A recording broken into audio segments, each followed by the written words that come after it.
മൂന്നാം മോദി സർക്കാരിനെതിരെ ശക്തമായ പ്രതിപക്ഷമായി തുടരാൻ ഇന്ത്യ സഖ്യം. ഫാസിസ്റ്റ് ഭരണത്തിനെതിരായ പോരാട്ടം തുടരുമെന്ന് മല്ലികാർജ്ജുൻ ഖാർഗെ വ്യക്തമാക്കി. സർക്കാർ രൂപീകരിക്കാൻ സാധ്യതയുണ്ടായാൽ ഒറ്റക്കെട്ടായി ഉചിതമായി തീരുമാനമെടുക്കാനും ഇന്ത്യ സഖ്യത്തിൽ ധാരണയായി.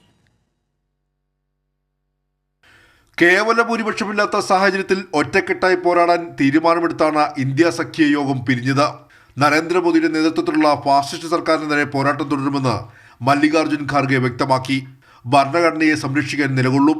അനുകൂല രാഷ്ട്രീയ സാഹചര്യത്തിൽ ജനഹിതമനുസരിച്ച് ഉചിതമായ തീരുമാനങ്ങൾ ഒറ്റക്കെട്ടായി എടുക്കുമെന്നും ഖാർഗെ വ്യക്തമാക്കി.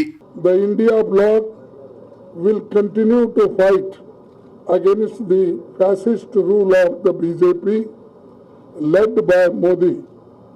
We will take appropriate steps at the appropriate time to realize the people's desire not to be ruled by the BJP's government, and this is our decision.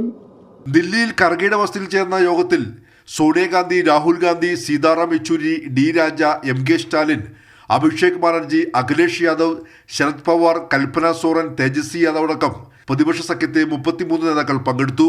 BJPയുടെ വിഭജന രാഷ്ട്രീയത്തിനുള്ള മറുപടിയാണ് തെരഞ്ഞെടുപ്പ് ഫലമെന്ന് ഇന്ത്യ സഖ്യം വിലയിരുത്തി. ശക്തമായ പ്രതിപക്ഷമായി തുടരാൻ തീരുമാനമായെങ്കിലും സർക്കാർ രൂപീകരണം എന്നത് അടഞ്ഞ അധ്യായമായി കാണാതെയാണ് ഇന്ത്യ യോഗം അവസാനിച്ചത്. കൈരളി ന്യൂസ്, ദില്ലി.